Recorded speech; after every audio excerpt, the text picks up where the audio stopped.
Hello, everyone. Good evening, good morning, good afternoon, Feiute, my Irish friends. It's a pleasure to be here with you all and my friends. So, today we have an important topic, and I would say I have asked many times that question, you know, and and I will say here, throw the stone who didn't ask this before. So what we need to do when we don't know what to do. Okay, that's the topic today. So thank you guys. As Charlotte says, ladies first. Hello, my dear friends. It's wonderful to be here again. At least we had a nice conversation as we are in a beautiful room, have a cup of tea or coffee, and talking as a brothers and sisters that we share the same problems in our homes, in our families, everywhere, within ourselves as well.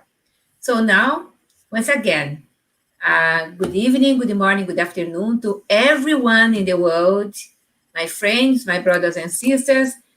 Uh, Again, we are here. That's it. Thank you. Me? Me now? Yeah. Hello. Like Elsa said, it's a great pleasure to be here once again after a week. And we pray that God enlighten us and help us and sustain us during this meeting, and also bless each and everyone that's participating with us.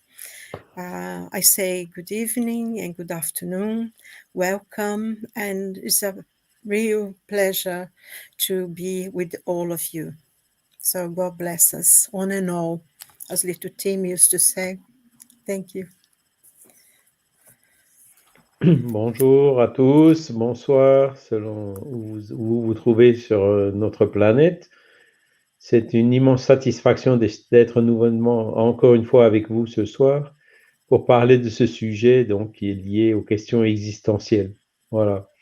Hello everyone, good morning, good evening to everyone. Happy to be here again with you to exchange some thoughts about all these fundamental questions a human being is asking at certain moment in his life and which are very important. Okay, so after this introduction, I will play our today's video. It's very short video, and then we keep going our discussion. Okay, let me put my screen here and let go.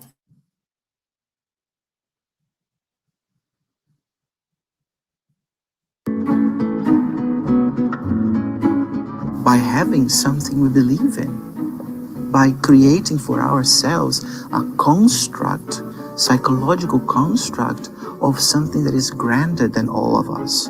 And then there's no right or wrong in this case. That is what we believe in. It's a very personal experience.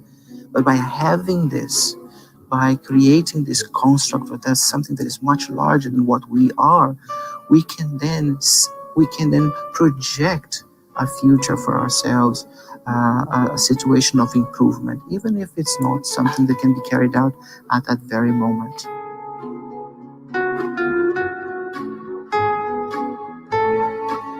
There is a faith that we think of religious faith, and in that sense, it gives us a strength that is not based on technology, for instance. But there is also that faith in humanity, the faith in the professionals of the health area that are going to assist us in that moment of need, in that moment of difficulty. There is also faith in humanity in the sense of the technological advancements that we have at our disposal today to tackle that difficult situation. And I think in that sense, the faith of something that is grander, that is larger than what we are, it can assist us because we can experience or at least we can project a purpose that perhaps the objectivity of the immediatism cannot give to us. The immediatism would be the cure.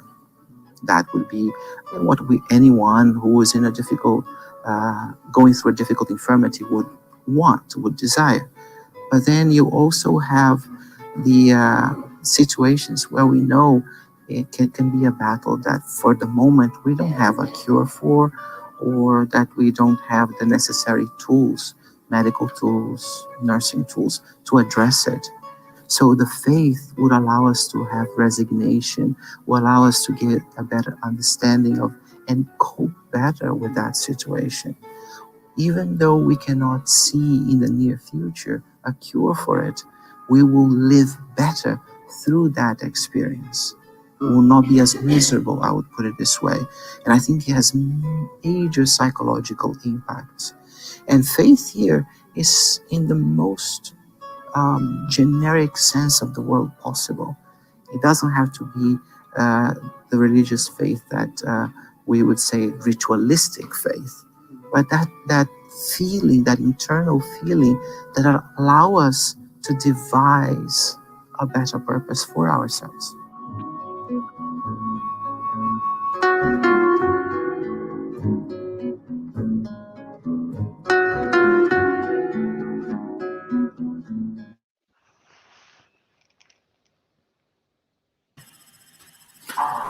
Okay, so 1 second. Okay, great. So, my friends, I will start today. I could find one, let's say, before we say this, I want to say hello to our friends. I can see here Leah is with us from Sweden, Zeda Snabs, Bruno is asking if there is some physical place in Dublin. Bruno, currently everything is closed in Dublin, so meetings with more than 50 plus people is not allowed yet. I heard some announcements from the government yesterday, but so far there is no date or nothing arranged to return the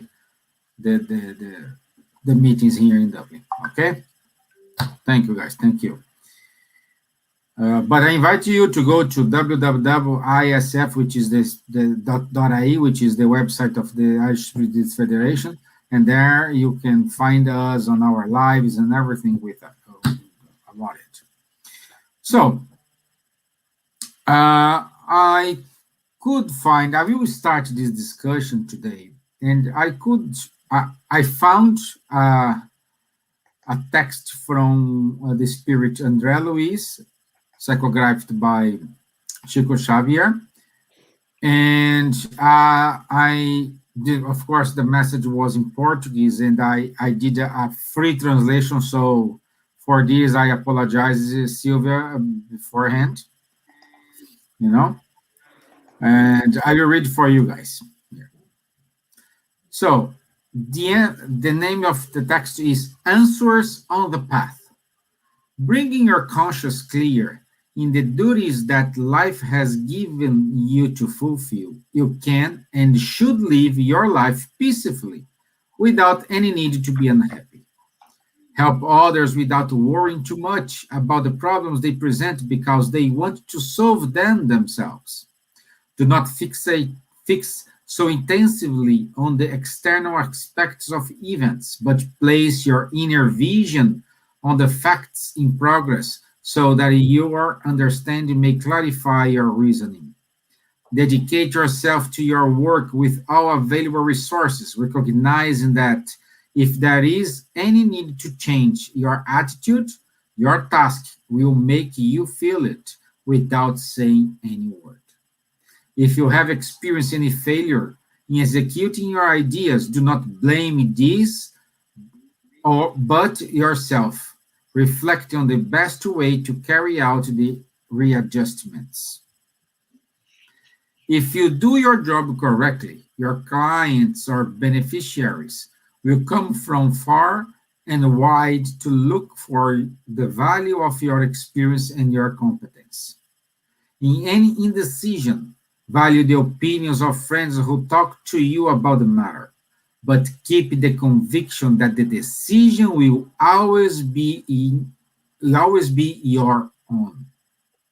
An attitude of sympathy for others is always an open doors to their help now and in the future. Even in the most distressing hours, try to act with serenity and discernment because we will always reap from everything we have done. The excuse for the faults you have been a victim of is invariably acting on your behalf. When trials and difficulties seem to increase, be patient and optimistic, working and serving in the certainty that God always does the best. So this is chapter 6, and the book is Respostas da Vida, Life's Answers. Saying that, I'm hungry today. I didn't have my dinner yet, so I think I'll go to France to eat a croquet monsieur. And my dear Charles, on chapter 5, item 18 of the Gospel according to Spiritism, Kardec brilliantly gave us a lesson about the cross we have to carry on. And I like this passage. There are many situations in life that we consider a difficult tasks, crosses too heavy, because we have difficulty accepting them, family conflicts, prejudice in society. The burden is proportionate to our strength, just as the reward will be according to our resignation and courage. Could you give us some comments about this passage in which Kardec teaches us that don't complain, whatever you have fits to you? That's my simple words about what he said, I simplified it. Okay, Steven, thank you for the question. Question is really touching to a very difficult and sensible point, which is suffering. So this section 18 of the Gospel according to Spiritism, as you mentioned, is entitled "Blessed are the afflicted," from this famous teaching that Jesus gave 2,000 years ago.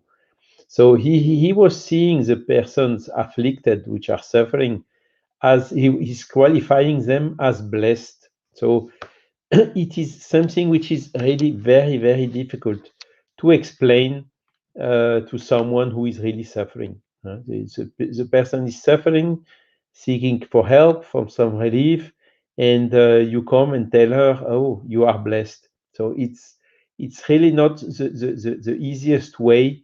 It's something very difficult to explain to the people. And one author who did very well, Kardec did it quite well in this section, and with the help of the spirits, explaining the causes of the suffering and also the advantages of the suffering. Another author who developed this also wonderfully is Léon Denis, in his book, The Problem of the Being and of the Destiny, and where there are several sections which are dedicated to the pain, to the suffering. And this item 18 that you also asked me to analyze and to comment is a communication from a spirit, which is Lacordaire. Lacordaire was a predicator in a church, if I remember well, in Paris, who gave this communication to a medium which was living in Le Havre in France in 1863. And the title of the message is "To Suffer Well or Badly." So again, it's something very difficult to explain. How can you make someone understand that it is possible to suffer well. Suffering is generally seen as something bad.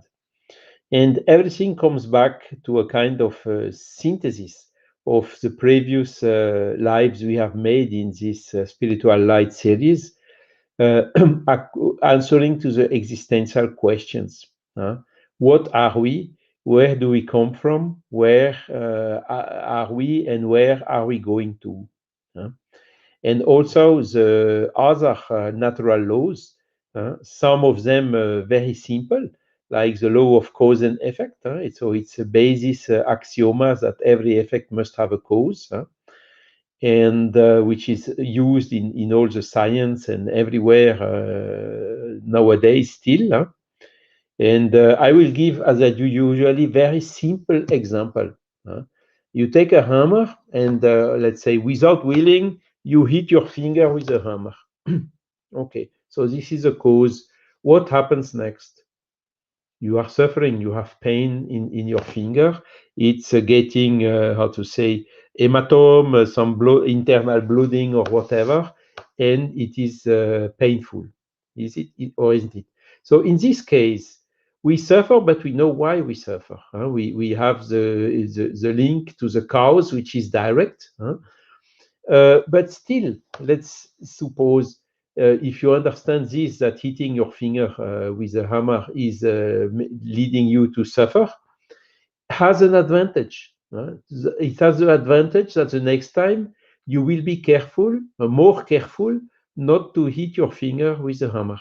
Okay, so you can see already that behind the suffering there is a big advantage, which is exactly how to say, okay, where does it come from? What can I do to improve it, to reduce the suffering, to fix it, and also to prevent it?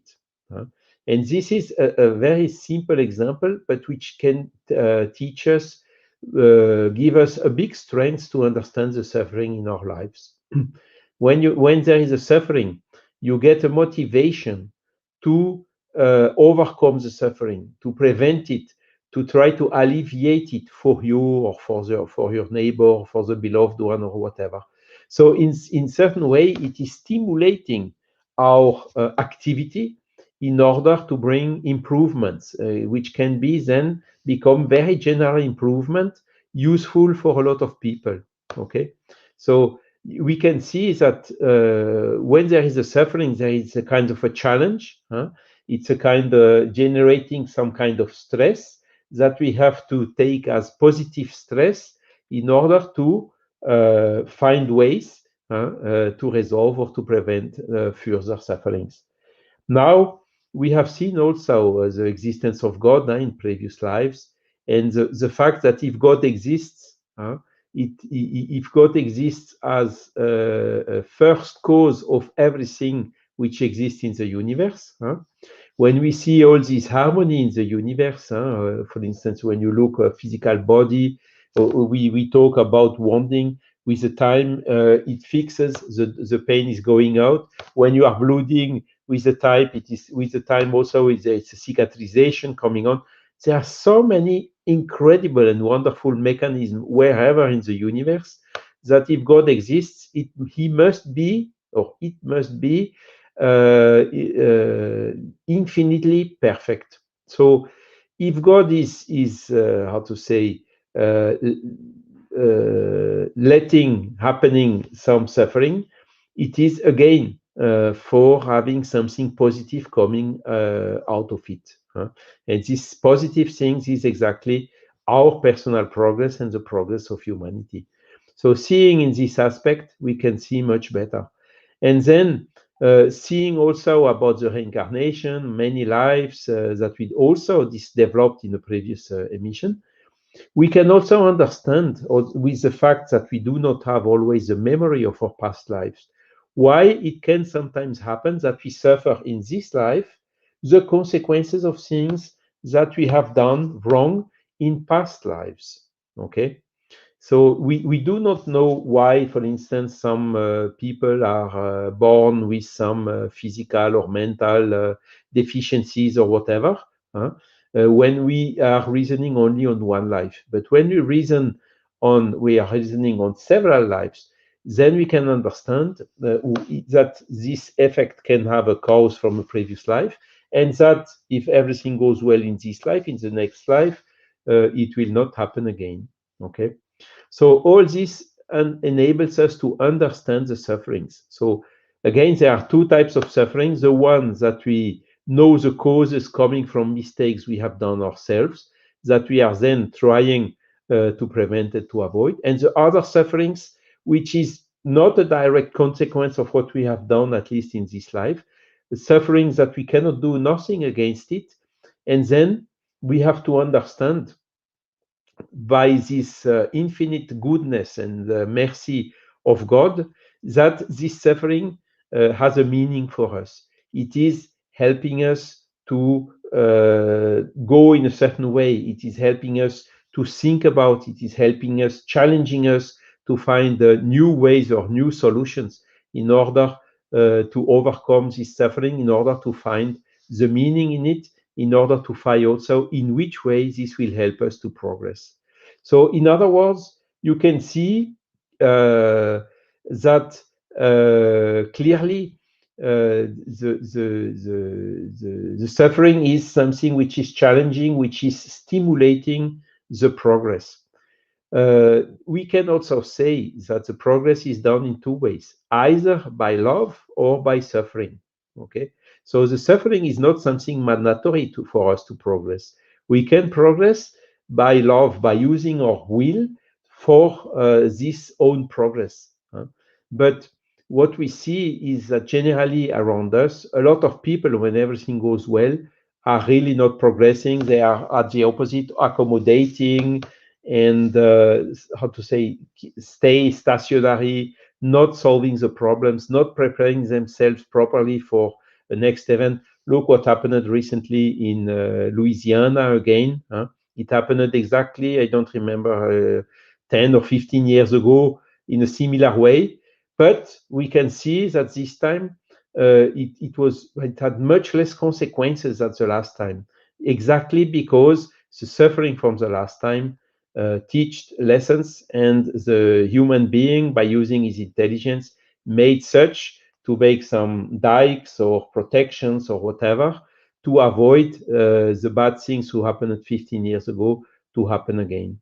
So clearly, there is the progress is very difficult without the suffering, and the suffering, again, I want like also to repeat that pain is one thing. We cannot avoid the pain. For instance, when we hit our finger, as I told before.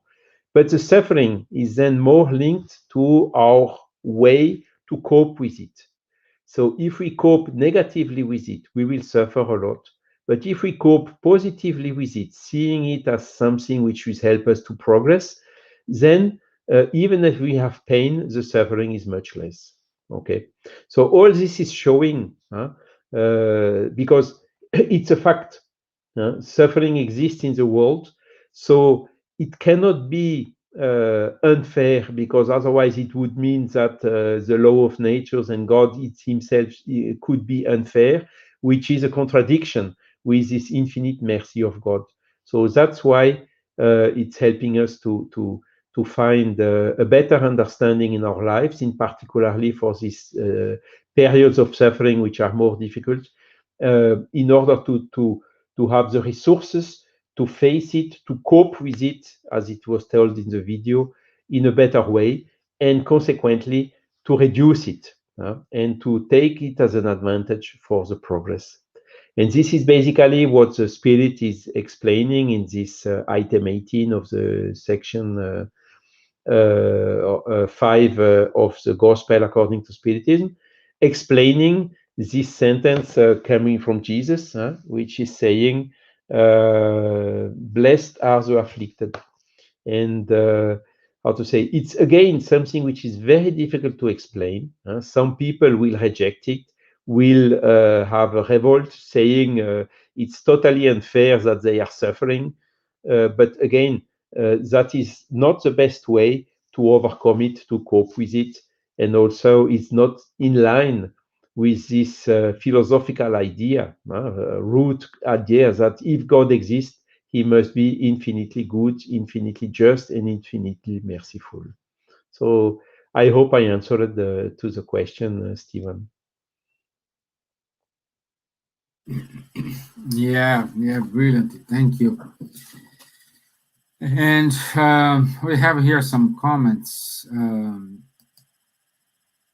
Robbie Brown saying, suffering can act as a catalyst for self-awareness, acknowledging and educating ourselves. It's what we do with the opportunity or invitation for inner transformation. We are blessed more than we know. Wise words, my friend. Thank you. Exactly this. Yeah. Yeah. But then I can see Vin has also some Yeah. statements. I put it here. Someone dies in a war zone as a child. What benefit in that case? Again, if you are reasoning only on wildlife, you will really not see the benefit, not understand what happens. But if you see it on several life, see that the death is only the soul which gets free from the physical body, and the soul which then will have other opportunity to reincarnate and to continue. If you see this as well as maybe a consequence of something wrong that this spirit, which is at that moment a child, has done in a previous life, you can also better understand the reasons for it and the advantages it can have to help this child or the spirit who was incarnated in this child at that moment to progress. Yeah, good. Thank you, Charles. I think one day, just a brief comment. One day, when we decided, the entire humankind of people, decided to do a course about the divine laws or natural laws, we will understand properly about reincarnation and the merciful that God is with around towards us is a wonderful opportunity to reincarnate and rebuild and redo again what we did wrongly in the past. Because in this world, right now, in this existence, there is no victims. Everything is accordingly follow the divine agenda that if we want or not want, that's it. We cannot change the way that the divine laws and the agenda are towards us. We can change the small things, not the big ones. So the child that lost his life or her life in Azar war zone was planned to die, perhaps not in this situation, but as the situation were there and the child was there, so the things cross and come together, and the divine laws accordingly fill the gap, fill everything. Only brief comment.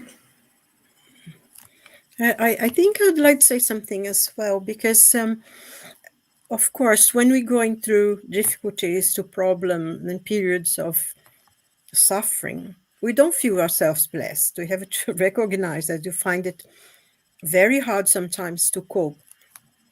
But I think one of the things, once we learn why things happen the way they happen, then we can, like Charles said, we can bear it with a little more, with courage and a little more intent to take some good out of whatever we're going through. And this is, I think, is very important. But I think another point that I like to make as well, not everything comes from what we've done in the past. Sometimes when we reincarnate, we ask to go through certain experiences to learn certain things as well. Some people will come and will suffer, but they don't actually need to go through all that suffering, but they ask it to so they can learn some lessons, or they can help the people around them. I think it's very important to understand that things, what the Spiritism teaches us is that it's all part of the experience that we have to go through. Not everything has to be. Mostly it is, I think, probably 99%. It is something that we've done not right in the past. But sometimes we ask as well. It doesn't seem possible, but once we are in the spiritual world, we ask for certain experience that we enrich our spirit. So we might not necessarily need to go to that suffering, but we choose to do it. I think it is very important to remember these things as well in Spiritism, that not everything is karma, is punishment. And I think it's good to remember as well, especially when we go into certain difficult things, that God does not punish anyone. There is no punishment in God's. It's lessons that we need to learn, to go through. Most times we ask for it, and if we don't, it's all part of enlightenment of our spirit. God is always merciful. He gives us opportunity to readdress our wrongs. I always find very comforting to think that. Maybe I would just also, if you allow me, Stevan, add from this message of that or this on the gospel chapter section, say 5 item number 18, because I've seen also in the chat now the call of Bruce helping for help for attendance for several difficulties. And the spirit of Lacordaire is saying, when facing sufferings or obstacles, if you are able to place yourself above the situation by managing to dominate the impulses of impatience, anger, and despair, then you may say to yourself with just satisfaction, I was the stronger. So it's exactly this. And the suffering, again, the pain is unavoidable or hardly avoidable. There are some remedies to reduce the pain. But again, the suffering depends more on our mindset, how we cope with the pain. And the suffering is somehow, I would say, optional. And it's by our will, by having this strength that explained by Lacordaire, that we can cope better and reduce our suffering, even though we are having big pains.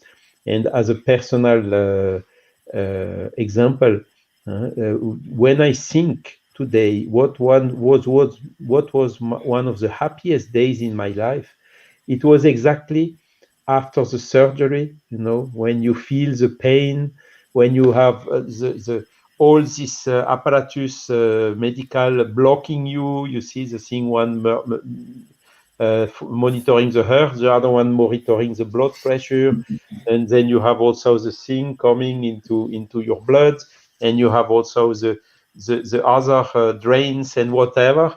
So you are completely locked or in your bed.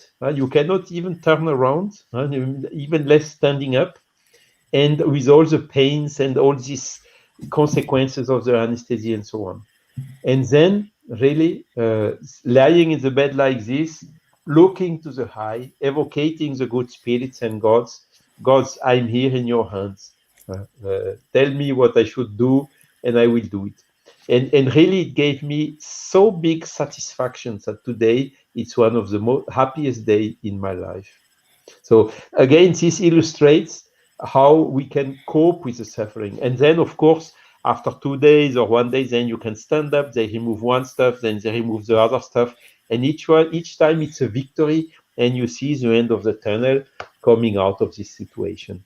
So again, it's more a question of mindset and how we cope with it. Yeah. And I see here that Vinny Bones is asking some help. Vinny, I will send your message to the Cardiac Radio team. Unfortunately or fortunately, we are in Europe. We don't know, at least I don't know where you can find this type of help in the US. Okay, but I will send your message to the Cardiac Radio team, and someone will contact you. Okay. Okay, so last comment here, Robbie. Suffering is meant to get our attention. What we do with it is reflected through our free will, level of education, and experience. That's it. Okay, I ate my croquet monsieur. Now I go to London, South London, to have a cuppa. Okay, so Okay. South London for a cuppa. Yeah, you do need a Yeah. cuppa because it's freezing cold. Yeah. So, my dear Silvia, as we know, thoughts are ideas created in the spirit. Okay, spirit create this idea and transmit to electromagnetic signs, and we say this. And the question here is, what to do to find the balance between reason and emotions, and at the same time manage to see alternatives. So it's kind of look one eye in the fish and one eye in the cat, and at the same time try to fry the fish, you know. Oh dear, yeah. Okay. That's it? Is that the That's question? it. Okay, if you say that's Okay. it, fine, great, I'm happy. Well, no, I mean, just to ask if you had something else. No, I think this is an interesting imagery, actually, piece of imagery is really interesting to have an eye one thing and another so completely different. You have to defend yourself. But I think, in everything that we are discussing today, the question of suffering is interesting that in the in a gospel according to Spiritism, this is coming from the Sermon on the Mount. Blessed are the afflicted, for they shall be consoled. This part of the Beatitudes and Oaths on the Sermon on the Mount. And I find this very, very important because, going to all the explanation that Charles gave before, it's very, very important to see that Jesus was giving us almost like a light that we could follow in relation to what we suffer and why we suffer, because it was in the middle of the consolation of the Sermon on the Mount that he said that. So that's in itself means something that's quite precious, just a point. But going to, I think, first of all, very briefly, we needed to understand what thought is. I mean, from the explanation you gave us already, thought is an electric magnetic force, and is part of our mind that is created by our brain. And as you said, the thought is created by the spirit and is sent out, is a force.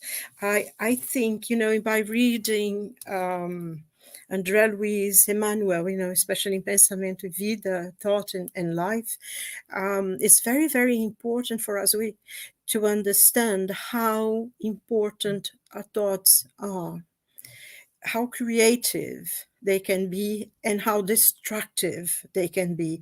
That's an incredible force there. And this, the important thing is for us to see is that thought is created, is electromagnetic force, and it goes pass through throughout the universe by the cosmic fluid. So it's everything that we think it's created, and it goes into whoever. If we think of someone and that the thought will go to that person. Doesn't matter if they're close to us or if they are in the other side of the world. And this is very important for us to understand, because, sometimes you think about a person, you're doing something, you read or you're watching the telly, doing the washing up or something, and suddenly you start thinking about a person. And 3 minutes later, the phone rings and it's the person on the phone. So you already, even before they were on the phone, you were already receiving their message that they're going to call. And this happens all the time. I think everyone has had experience like that. So I think I wanted to, I made some notes and I like to read it because I think I find it important. It's from that book, Thoughts and Pensamento e Vida, Thoughts and Life. And how Emmanuel explains that, you have the mind, which is the mirror of life. And it's created from the earth and goes through God. So to the light of, so it is a process that we have to learn. And he also says that we cannot go beyond the environment that we are, the point in which we are in our development, our spiritual development. We cannot, among that, we can create in that circle, we cannot go beyond, but we will eventually. We are growing and we are learning. So he says as well that we are in the stage between the animals and the angels. I mean, already in the middle there. So it's something already, but because of that, we are, in our actions and what we do, we are creating this development for our spirit through our thoughts. And it says also that is a mirror of life, that we find that we live in the breath of the thoughts that we send out and we receive. So this is very, very important for us to think that. And this will create, the Spirit says that, in going, that we aiming to go towards divine glory. And we have this mirror of life that is our thoughts and our conscience. And I think in question 621 in the Spirit's book, that is, this Kardec asked the spirits, where is where the laws of God is written, and he says in your conscience. And I think this is very, very important, because it teaches us that we have to learn how to use our thoughts, because it's magnetic force, it's electric force. It creates things. So when we are thinking something positive about someone, we are sending to that person something that's already created. And I think if it's a bit difficult sometimes to understand, because we haven't been trained to use our minds very well, that when we say something, when we think something, especially if we are within an emotion or something, we can have that we are creating already an image or something. So, like when Charles was explaining about the operation and everything, in that you could already be creating in your thoughts the energy to heal your body, which you can do that too. So the thoughts are in the brain. That is the center of all the waves that where it creates thoughts. And thoughts moves everything. It's throughout the universe. Everything changes because we are interdependent and we influence each other, and things influence us as well. People, their thoughts, other things as well, lights. And this is something like there was something here that he says about how everything in the universe vibrates under the influence, because everything moves under the principles of interdependence and repercussion. and outlines our emotions. So we can in our lives stay still, remain stationary where we are, or we can move because we aim our thoughts in something we wanted to achieve, and we created the opportunities. I think, we really need to learn how to use our minds and how to use our thoughts, because André Luiz says in the domains of mediumship that a change of mind is a change of life. So sometimes we're going through a lot of suffering, a lot of difficulties. Things don't go the way we want, and we get frustrated and annoyed.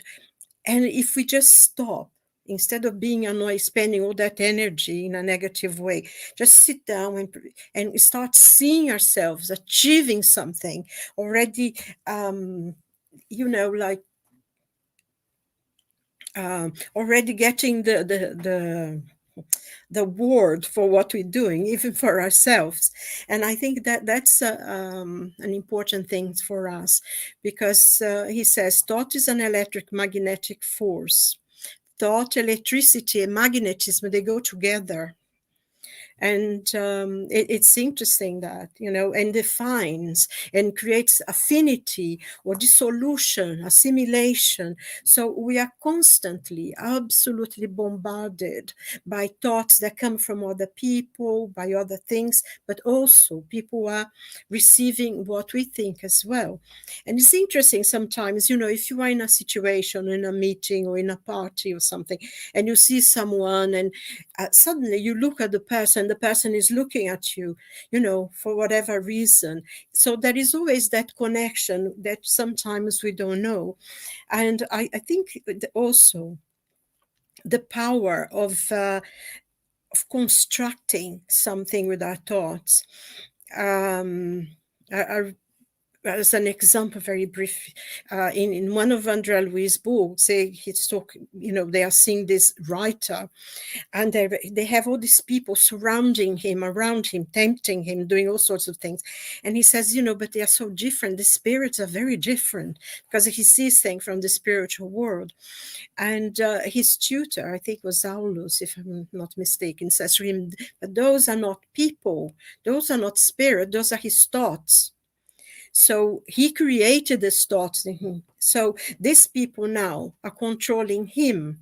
So it's very important to say that the thoughts, the creators, what he had created, his thoughts, were then now controlling him, obsessing him, which is something very almost difficult to understand, but it is something.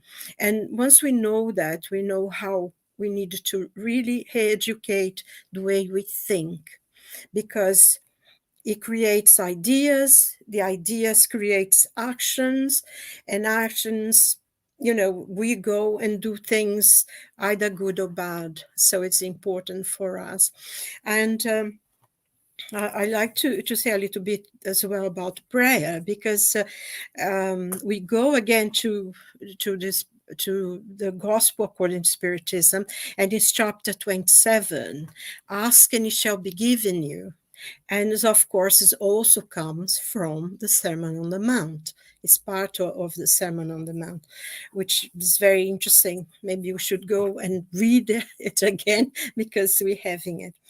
And prayers is an act of evocation, that we think about someone, we send prayers to them. And sometimes you think, I pray for that person, I pray and pray, but I'm weak, they will never receive it, whatever. Sometimes we doubt ourselves, but that's not true. Whenever we pray with our hearts and we put our strength on that, they will receive it. They will receive whatever we are sending to them. So this is very important, because the thought will be, and the energy that they receive will be as strong as the energy that we're putting in our thoughts. So if we are really praying with a lot of faith that we want to help someone, and you send them a lot of loving energy for them to be healed, for them to be calm, for them to be in peace, or to give them courage, if we put a strong thought on it, that's as much they will receive. And this, I think, it's very, very important for us to discipline our thoughts in relation to ourselves, how we think about ourselves, how we think about others, to always try to, whenever we have a negative thought coming through, just say, oh, let it pass, and think about a good one, something nice for ourselves, for other people, because we are creating an energy around us. Sometimes you have experience when you're a bit happy or something nice happen and you're walking in the street. I don't know if you ever had this experience, probably you did, everybody smiles at you and you don't know why. If you ever go, this experience everywhere, the bus drivers give you a smile, the people sitting in the bus, the people you walk in, they look at you and they smile.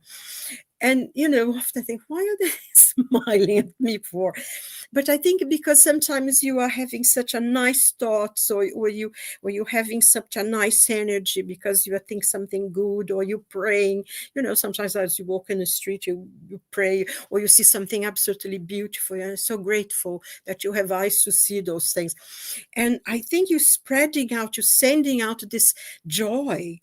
And people connect to it immediately, and they respond by smiling back or something, So I think it's very, very important for us to really discipline our thoughts, to change the bad ones into good ones, and to more and more create around us good energy and love, because people will be receiving it, and we ourselves. That's why they say, if you do a good deed, it'll come back to you.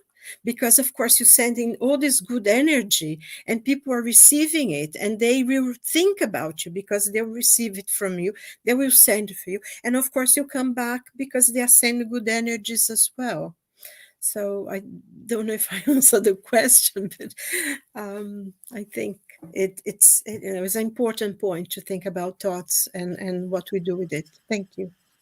Yes, in certain way we have to balance, to find the balance between our heart and our reason, But thank you very much, my dear. And still staying in London, but now I go to central London. My dear Elsa, in these moments of difficulties, those who are close to us, they suffer a lot because sometimes we put our frustration to them. And those close to us, we can say the family. And certain way we choose the family we want to born. We have our connections with them. Saying that, what we need to do to have a harmonious relationship with our family and use this relationship to help us, to put us forward.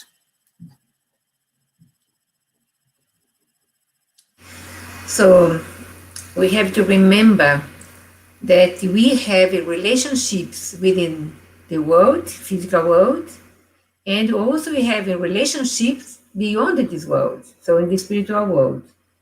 In the world that we are now, we have our worldly family. We raised by our father, mother in a good family, have a good attention. So everything was beautiful in our first infancy and adulthood and so on. Of course, we are able to raise our own family, marriage, a husband or wife, raise children, if it's possible, in a good way, remembering things that we have in our infancy, the education that we received from our father and mother. But this doesn't mean that we will receive as our own children always good spirits that are very keen to be with us, etc., etc. Sometimes we receive spirits that are not keen to be with us. We have some discordance in the past lives, not the previous ones, but perhaps another ones, etc. And we agree as a husband and wife or as a couple to receive this child, to raise this child in order from the maternity, from the fatherhood, motherhood, to embrace this as our not only physical family, but raising for the spiritual family in the future. From the past, enemies will be our friends, our children, and our family from the future. But it's not easy like that, because sometimes you have two children, good ones, they are very well in the families, but you have one that sometimes you call the black sheep or different sheep, and this one raise a lot of problems in the family. Have the same education, same relationships, same love from the father and mother, but this spirit is really a hard one to educate. But doesn't matter. We have to carry on our duty as a family, as a parents, and raise this child to be a good adult in the future. But it's not easy, because if you don't have a dialogue with these children, with the youth people, if you only make them be more hard, for example, you have one bedroom, your child in the morning, organize the room, etc. And the other one, day and night, don't allow you to go there, and the bedroom is a mess. You only say, why do you do this? You have to do a better way. You don't dialogue. You only ask the child to do this, to do that, to do this, to do that, but without a dialogue, without a good conversation. So the child sometimes it make more difficult to understand what's going on within the family. And everything should be for the harmonization of the family with your parents, relatives, elderly people in the family, people with disabled people in the family. Everything you have to use comprehension, understanding, dialogue, show love, show interest, never judge, because when we are judging people, we are probably wrong. So be vigilant with our thoughts. Silvia talked beautifully about thoughts, that the power of our thoughts, the magnetic field that we are feeling with our thoughts, we can change mountains with our thoughts. Jesus said, you can change this mountain from here to there. The mountains of our problems, our sufferings, our pains, our everything. We can change the world, change ourselves inside our family first. But if every day we are caring, we are in harmonization, we are fighting, children are seeing we are fighting, children are seeing what we are doing, we are lying, etc. How can this family be harmonized? But is the way that we are talking in the family, educating, relationship between couples, we are spreading our example for our children to be in the future. I was raised in a good family. I raised my children in a good way. They, for themselves, if they choose to do differently, at least I did my part. As a mother, father, I did my part. But it's up to us to change our way in our family, our way in our society, our way in the world. But we can contribute to good or bad accordingly our behavior. So it's up to us, our free will we can use, our thoughts we can use, our words, be careful what we say, we send, my messages, then WhatsApp, I don't like you, I want to divorce, blah, blah, blah. So you send things, you send things, and it's difficult to rebuild peace in the family when you are have your reaction so quickly. Act before react. Act with love, understanding, dialogue. Silence sometimes is a good way to be in a better side is silence sometimes. And talk later on when the other one hold their thoughts, their minds. More or less like that. Thank you. Great. Thank you very much, my dear. Thank you. Probably a question here for Buzz. Silvia and Elsa, I live in London as well. Is there any way I can help or participate in a physical place?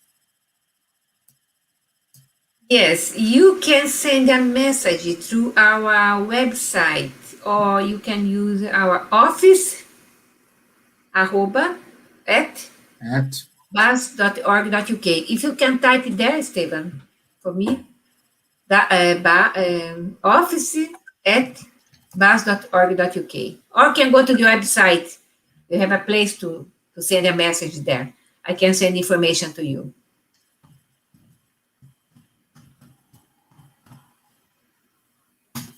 done. Thank you, Zé. Okay, so it's time to wrap up, unfortunately, because the discussion here is amazing. Like Marisa is saying here, I wish we have like automatic subtitles. So so I know Facebook they put subtitles, but after we finish. So thank you all for joining us here. Faye, Zé das Neves, Marisa, Luciano, Robbie Brown, Dani, Vini Bones, Leia, Bruno Mindanha. Let me see what's more. Yeah, I don't think I forget anybody. But before we leave, let's go very quickly here to the announcements. And next show on 8th of September, the topic is using hardships to build the future. Okay? So, also, we will have on the 3rd of October, 11 a.m. to 12:30, a wonderful talk given by Charles. And the topic is Allan Kardec, a pioneer of science and spirituality. So please save the date, 3rd of October, and will be transmitted by YouTube and Facebook from Buzz, Kardec Radio, and Art Spiritist Federation. Okay? So, this Saturday, 4 p.m., we will have Faye talking about Leon Denis. Yeah, can't wait to see it. So, please save the date and time this Saturday, 4 p.m. London time.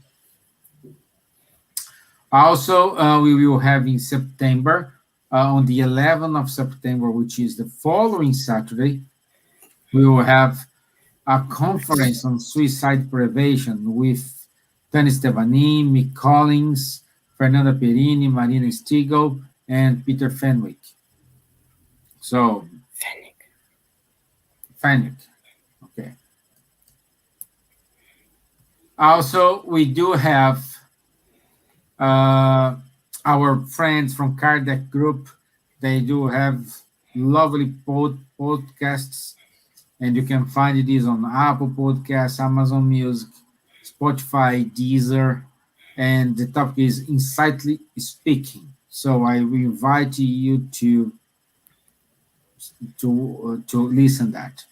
At the same time, the Kardec Group supports two entities in Brazil. One is Group Sheila in Salvador, and second one is Instituto Mutirão in Curitiba. If you want to help, just go to www.kardec.org.uk/high5. Okay? And that's it. End of the announcements. So, thank you very much for your time. Charles, thank you. Merci.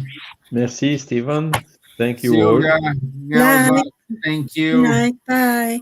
I wish you all a good night, and I'll see you next Ciao. Wednesday. Thank you. Bye-bye. Bye. See you. Bye.